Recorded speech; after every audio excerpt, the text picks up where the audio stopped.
it's almost hard to believe sometimes when I look at the scientific landscape and I see ideas that are being pushed out of academia or industry, because I'm like, there's no way somebody at the top doesn't understand how things actually work. When they do understand, there's nothing they can do with it in the paradigm other than like keep an eye out for natural hybrids that they can write papers about discovering.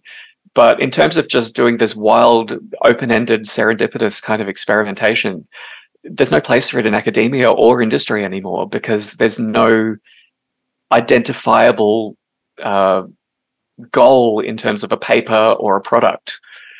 Yeah, because we have a pretty standard selection of things that you get at the grocery store. And I've seen this with apples, where when there's a new hybrid apple, that it gets trademarked and then it gets marketed and they have these fancy labels. And so they're sold as this product that at least you can convince people to buy because it's an apple and they're familiar with it. But you start showing up with like quince watermelon hybrids, and just the amount of effort that you have to put into producing a plant like that, bringing the infrastructure to bear that it actually makes enough that you can get it into the grocery stores. It just seems who has the interest or the mind. I was thinking more other branches of science, as I often do. I was just thinking about things in astrophysics and things about how the planet works in general, where, you know, a lot of the ideas that we discuss on this show, they seem more or less common knowledge to people on the fringe, certain mechanistic understandings about the way these systems work that is clearly not attractive to people inside the academy. And I just have a hard time believing that there aren't some really smart people at the top of the pyramid who understand how things work and just don't want to fund those projects for their own sinister reasons. Full conspiracy theory now, folks. So I posted a really interesting paper to the Discord, which I love, by the way, about how the academic ecosystem changed around about 1971. I don't know if you saw it. I posted it recently from a wonderful Substack who like put together all of this analysis about how play and risk-taking and the way people interact with each other changed dramatically around 1971. And if you look at the broader economy in the Western world, lots of indicators started diverging around that time too. That was the time when conventional oil production in the United States peaked, and the economic system changed, and a whole lot of incentives changed as well too. So it's also when peer review first really became a thing. Which was essentially, you know, I just learned this the other day. You might have to, somebody should fact check me if I'm wrong about this, but I can't remember where I heard this. On a podcast somewhere. Yeah, watch out. But I heard that Maxwell of like Ghislaine Maxwell's dad of Jeffrey Epstein fame, that he single-handedly hatched the publishing industry because he realized that that in the university system he had an enormous market if he could essentially put all of these scientific works, aggregate them, and then sell them to these library systems and make it a renewable cost, right? A subscription service that he could, and he made millions. He came up from nothing, essentially. And that all happened around the same time. I think it really came into its own in the 70s, and, you know, that is...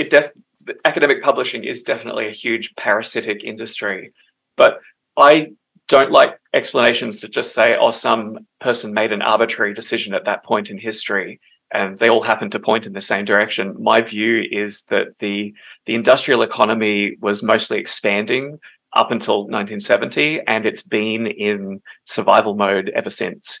And that's where the ultimate origin of this is, that it's a hint that the climate that all of these decisions are made changed around that time.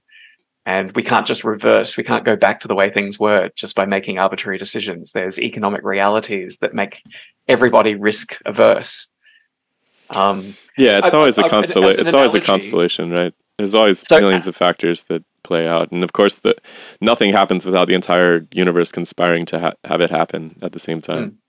And as an analogy, if you're a farmer who has a crop that, you know, if you plant it and everything goes right, you get just enough to keep your village alive, the ability for you to say, I'm going to go off and hybridize these weird plants that nobody's ever eaten before and try making something new, that option shuts down to you. That makes sense. You need to live in a world where you have buffers available that you can afford to make these play decisions on the margins.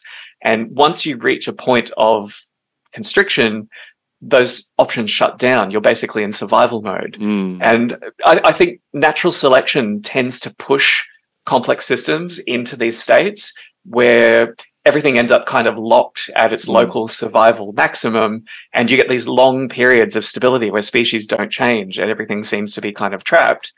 And you need something like a meteor hitting the planet to kind of shake everything up, and then you end up with this punctuated equilibrium where you get all of these new experiments tried in the interim for a relatively short period of time. I'm hopeful that in the long run, human society can find a way to maintain these structures of play, that we can, I don't know, maybe the Aztecs did it with human sacrifice, that they kept enough wiggle room, that they weren't on the edge of survival constantly. Well, I don't know. It definitely plays into the publishing landscape, I think, because human sacrifice. Sort of. I mean, people martyr themselves to these minutiae careers, right? Because you have to chase this funding source, and you get a bulletin that lists all of the projects heading types that are going to be funded in any given year. Well, it's a much more competitive landscape than it ever was before, right? Because you're talking about this time in the 1960s, which Robert Maxwell, there's a Guardian article about Robert Maxwell establishing for-profit academic journals. And so, like Elsevier, and he had one that was called Pergamon, but I think that Elsevier is the one that really survived off of it. So, okay, fact. He's a weird dude, by the way. Very, very weird dude. He disappeared under mysterious circumstances. He was buried in some particular cemetery in Israel that was reserved for intelligence agents from Israel. Just a weird freaking dude. He changed his name like 20 times or something by the time he was 20. I don't know. He's a very strange guy. Well, okay, so if you take science to be the tool of the state, which I do, then it makes sense that somebody who's instrumental in shaping the scientific publishing would be of great utility to the state. Yeah. It's lowest common denominator explanation. But I mean, it's an industrial gain, and if the state is essentially acting on behalf of industry, it makes sense. Yeah, exactly. This is why I advocate for forms of science that don't require industrial scale resources and infrastructure.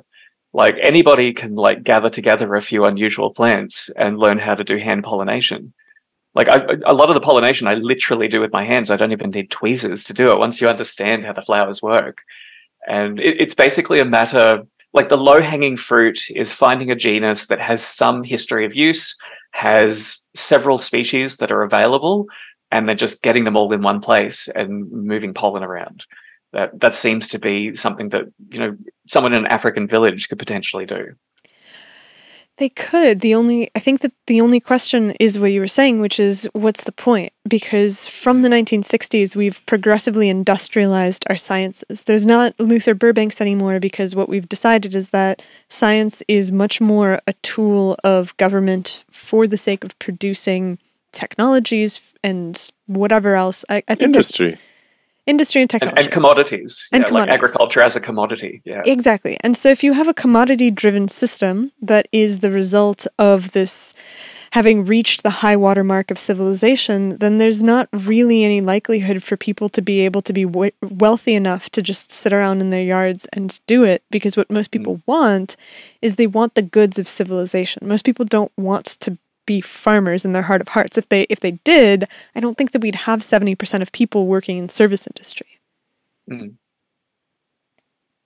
It's interesting though, like our understanding of what life was like for pre-industrial peasants. Do we have an accurate sense of what that lived experience was? So like during the enclosures, like when wealthy landlords were taking over the countryside for more profitable livestock to run, and peasants were being forced into cities and factories, I'm not convinced that that was necessarily an improvement in their lot. Like they used to live in small, tightly knit social groups with support for each other.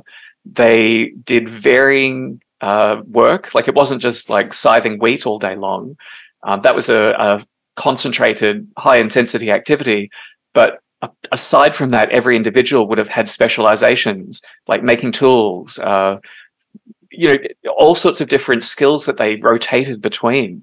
So it would have been a really diverse lifestyle. And I would argue that they probably were psychologically healthier than the average suburbanite today. But if that life was so good, why would people have left to go into the cities?